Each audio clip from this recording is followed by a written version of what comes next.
Hello दोस्तों, कैसे हैं आप सभी। मेरा नाम है दिव्या वर्मा और आप सभी हैं मेरे साथ इंडिया के बेस्ट स्टडी चैनल पर, जिसका नाम है स्मार्ट स्टडी 101। दोस्तों, आज हम बात करने जा रहे हैं बीए सेकेंड ईयर की ड्राइंग के बारे में। यहाँ पर आपकी राजस्थानी चित्रशैली डिस्कस की जाएगी, ठीक है, जिसमें आपकी मेवाड़ चित्रशैली आज आपका टॉपिक रहेगा, ठीक है। काफ़ी इम्पॉर्टेंट टॉपिक स्टार्ट हो रहा है, इसीलिए आप लोगों को ध्यान से पढ़ना है। अगर दोस्तों आप लोगों को मेरी वीडियो पसंद आती है तो वीडियो को लाइक और चैनल को शेयर सब्सक्राइब जरूर कर दीजिएगा। चलिए दोस्तों, वीडियो को स्टार्ट करते हैं। राजस्थानी चित्रशैली। राजस्थानी चित्रशैलियों को 4 भागों में विभाजित किया गया है।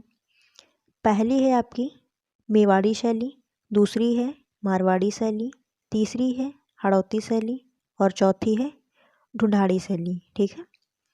यहाँ पर राजस्थानी शैलियों को 4 भागों में विभाजित करके पढ़ा जाएगा, ठीक है। 1 बाय 1 आपको चारों शैलियाँ पढ़ाई जाएंगी। चलिए आगे देखते हैं। तो सबसे पहले आपको पढ़ना है मेवाड़ चित्रशैली के बारे में। आइए देखते हैं। यह राजस्थान की चित्रकला की मूल व सबसे प्राचीन शैली है, ठीक है। जो आपकी मेवाड़ चित्रशैली है, राजस्थानी चित्रकला की सबसे मूल और सबसे प्राचीन चित्रशैली है, ठीक है। मेव अथवा मेर जाति के इस क्षेत्र में निवास करने के कारण इसे मेवाड़ एवं मेदपाट कहा जाता रहा। इस क्षेत्र में मेर जाति निवास करती थी, ठीक है। इसीलिए इस क्षेत्र की जो शैली थी उसको मेवाड़ शैली या मेदपाट कहा जाने लगा, ठीक है। कुंभलगढ़, चित्तौड़गढ़, मांडलगढ़ मेवाड़ के प्रसिद्ध किले हैं। विपत्तियों, बाधाओं और युद्धों की परवाह किए बिना धर्म, कला व संस्कृत की रक्षा के लिए प्रत्येक मेवाड़ी सदैव तत्पर रहा है। मेवाड़ शैली राजस्थानी चित्रकला की अमर धरोहर है। चलिए आगे देख लेते हैं। ऐतिहासिक पृष्ठभूमि। मेवाड़ चित्रशैली की ऐतिहासिक पृष्ठभूमि के बारे में यहाँ पर जानते हैं। ऐसा कहा जाता है कि बापा रावल ने 728 में इस राज्य की नींव डाली। उन्हीं के वंशज महाराणा कहलाए, ठीक है। जो आपकी मेवाड़ चित्रशैली है उसकी नींव बापा रावल ने 728 में डाली थी और उन्हीं के वंशज महाराणा कहलाए थे। चित्रकला की सर्वाधिक प्राचीन शैली मेवाड़ को विकसित करने में महाराणा कुंभा का विशेष योगदान रहा, ठीक है। जो आपकी मेवाड़ चित्रशैली है उसको विकसित करने में सबसे ज़्यादा योगदान किसका रहा था? महाराणा कुंभा का। चलिए आगे देख लेते हैं। राणा सांगा ने भी बाबर से युद्ध के मैदान में कभी हार नहीं मानी और उसकी पुत्रवधू मीराबाई ने कृष्ण भक्ति की ऐसी प्रेम धारा प्रवाहित की जिसका समस्त राजस्थानी संस्कृति व कला में अद्वितीय प्रभाव आया, ठीक है। जो मीराबाई थी वो राणा सांगा की पुत्रवधू थी, ठीक है। आगे बढ़ते हैं हम लोग महाराजा जगत सिंह प्रथम के बारे में। महाराजा जगत सिंह प्रथम के काल में मेवाड़ चित्रशैली का महत्वपूर्ण विकास हुआ। इस काल के प्रमुख चित्र ग्रंथ निम्नवत हैं, ठीक है। कौन कौन से चित्र ग्रंथ थे? तो साहबदीन चितेरे द्वारा 1628 में चित्रित रागमाला के 12 चित्र ही उपलब्ध हैं, जो राष्ट्रीय संग्रहालय नई दिल्ली, भारत कला भवन वाराणसी और बोस्टन संग्रहालय अमेरिका में हैं, ठीक है। साहबदीन ने गीत गोविंद 1630 के भी चित्र बनाए। इस ग्रंथ के चित्र जोधपुर महाराजा संग्रहालय, प्रताप संग्रहालय, उदयपुर व कुमार संग्राम सिंह जयपुर के निजी संग्रहालय में हैं, ठीक है। कौन कौन से चित्र बनाए गए थे? आपके राजा जगत सिंह प्रथम के समय में, ठीक है, वो यहाँ पर बताया गया है। साहबदीन चितेरे द्वारा ही प्रायः 1630 में चित्रित रसिक प्रिया एक ग्रंथ भी है जिसके 41 चित्र ही उपलब्ध हैं, ठीक है। चलिए आगे देखते हैं। सूरसागर प्रायः 1640 जगदीश प्रसाद गोयनका संग्रह कोलकाता में है। जयपुर के जेम पैलेस से प्राप्त साहबदीन द्वारा चित्रित रागमाला प्रायः 1650 राष्ट्रीय संग्रहालय नई दिल्ली में है। ठीक है, चलिए आगे देखते हैं महाराणा राज सिंह के बारे में। महाराणा राज सिंह, जिनका टाइम क्या था 1652 से 1680, भी अपने पिता के समान ही महान कला प्रणेता सिद्ध हुए। ठीक है, रामायण का उत्तरकांड जो साहबदीन की सर्वश्रेष्ठ कृति है 1653 में यही चित्रित हुई।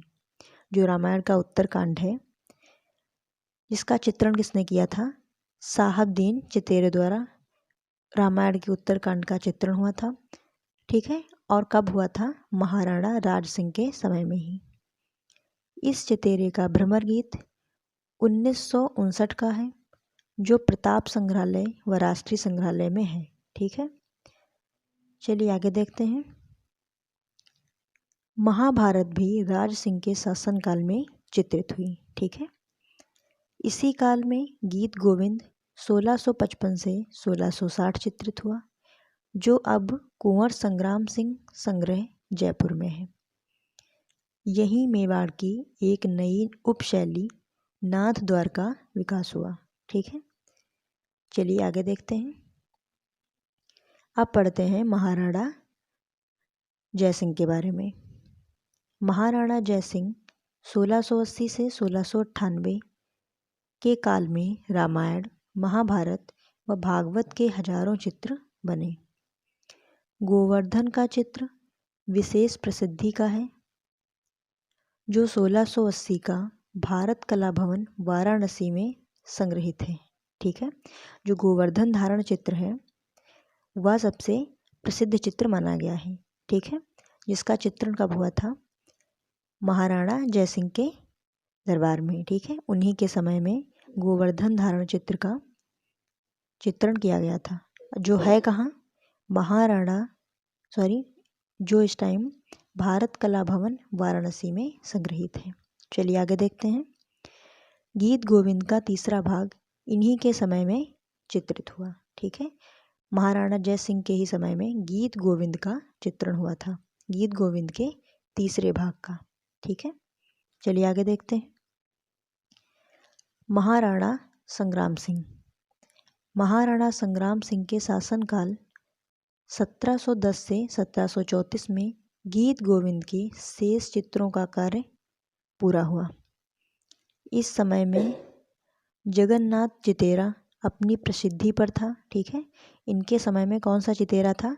जगन्नाथ। ठीक है, इसके द्वारा बिहारी सतसई 1719 व सुंदर श्रृंगार 1726 जैसे महत्वपूर्ण ग्रंथ लिखे। इस समय के चित्रों पर मुगलिया प्रभाव हावी हो गया था। चलिए आगे देखते हैं। महाराणा जगत सिंह द्वितीय। महाराणा जगत सिंह द्वितीय 1734 से 1751 महाराणा संग्राम सिंह का पुत्र था। ठीक है, महाराणा जगत सिंह द्वितीय महाराणा संग्राम सिंह का ही पुत्र था। इन्होंने मुल्ला दो प्याजा, पृथ्वीराज रासो, मालती माधव, गजेंद्र मोक्ष जैसे ग्रंथों को चित्रित करवाया। ठीक है, अब पढ़ते हैं महाराणा भीम सिंह के बारे में। इनके समय में चित्रों का निर्माण कार्य बहुत बढ़ गया था। कृष्ण विलास राजमहल, अम्ब माता मंदिर, जग मंदिर, पिछोला झील के मध्य अवस्थित जगमहल, बापना हवेली, रामद्वारा, धाबाई जी की हवेली, कोठारी जी की हवेली, पिपलिया हवेली, दौलत राम, बारहट, पानेरी, गणेश लाल की हवेलियाँ व भवन में एक लिंग मंदिर में अच्छे चित्रों का निर्माण हुआ था। ठीक है, महाराणा भीम सिंह के समय में इन सारे चित्रों का चित्रण कार्य कराया गया था। ठीक है, चलिए आगे देखते हैं। मेवाड़ चित्रशैली की विशेषताएं। अब हम लोगों को देखना है कि मेवाड़ चित्रशैली में कौन कौन सी विशेषताएं थीं। ठीक है, चलिए देखते हैं। प्रारंभिक मेवाड़ शैली में गुजरात व मालवा शैली का प्रभाव देखने को मिलता है। ठीक है, जो आपकी प्रारंभिक मेवाड़ शैली है उसमें गुजरात और मालवा शैली का प्रभाव देखने को मिलता है। बाद वाले चित्रों में रंगों का सूफियानापन, कहीं कहीं छाया प्रकाश व चेहरों में सौष्ठव आया है। नारी चित्रण में मीनाकृति आँखें, दोहरी चिबुक, छोटा कद, आभूषणों से वेणी तक नीचे लटकी हुई बनी है। ठीक है, जो यहाँ पर नारी आकृतियाँ बनाई गई हैं उनकी आँखें कैसी हैं? मीनाकृति, दोहरी चिबुक है और उनका कद छोटा है। ठीक है, आभूषणों से वेणी कमर तक नीचे लटकी हुई बनाई गई है। चलिए आगे देखते हैं। पुरुष आकृति गठीली, मूंछों से युक्त, विशाल, नेत्र वाली तथा सुंदर पगड़ी से सुशोभित बनाई गई है। ठीक है, यहाँ चित्रतल को घटना की सुविधा के अनुसार कई खंडों में विभक्त किया गया है और उस घटना को कई संयोजन खंडों में संजोया गया है। चलिए आगे देखते हैं। प्रथम खंड में एक नायिका श्रृंगार करती हुई तथा दूसरे खंड में प्रियतम की प्रतीक्षा करती हुई बैठे या खड़ी दिखाई गई है और इसी चित्र के तृतीय खंड में परिचायिकाएं मुख्य द्वार के सामने बाहर बैठी हुई हैं। ठीक है, यहाँ पर जो चित्र बनाए गए हैं वो 3 खंडों में विभाजित करके बनाए गए हैं। ठीक है, पहले खंड में नायिका श्रृंगार करती हुई बनाई गई है, फिर उसी नायिका को दूसरे खंड में प्रियतम की प्रतीक्षा करते हुए दर्शाया गया है और तीसरे खंड में परिचायिकाएं मुख्य द्वार के बाहर बैठी हुई बनाई गई हैं। ठीक है, यहाँ के चित्र पौराणिक कथाएं, भागवत, सूरसागर, नायक नायिका भेद, राग रागिनी, बारामासा, बिहारी सतसई, लोक कथाएं एवं कृष्ण लीला संबंधी आदि विषयों पर आधारित हैं। ठीक है, चलिए आगे देख लेते हैं। महत्वपूर्ण बिंदु। अब कुछ महत्वपूर्ण बिंदु के बारे में यहाँ पर चर्चा करते हैं। गीत गोविंद आख्यायिका एक अन्य सचित्र ग्रंथ है जो मेवाड़ के गोगुंदा नामक स्थान पर चित्रित हुआ। ठीक है, मेवाड़ चित्र शैली का सर्वप्रथम उजला रूप हमें 1540 का विल्हणकृत चौर पंचाशिखा ग्रंथ के चित्रों में देखने को मिलता है। ठीक है, यह ग्रंथ प्रतापगढ़ में चित्रित हुआ बताया जाता है। ठीक है, ये यहाँ पर कुछ मुख्य बिंदु हैं जिनको आप लोग ध्यान से पढ़िएगा और याद रखिएगा। चलिए आगे देख लेते हैं। 1592 में चित्रित ढोला मारू ग्रंथ काफ़ी इम्पॉर्टेंट है, राष्ट्रीय संग्रहालय नई दिल्ली में सुरक्षित है। दोस्तों आज के लिए बस यहीं तक। अगर आप लोगों को मेरी वीडियो पसंद आती है तो वीडियो को लाइक, और अगर आप चैनल पर नए हैं तो चैनल को सब्सक्राइब जरूर कर लीजिएगा। फिर मिलते हैं ऐसे ही किसी नई वीडियो के साथ। तब तक के लिए धन्यवाद। जय हिंद।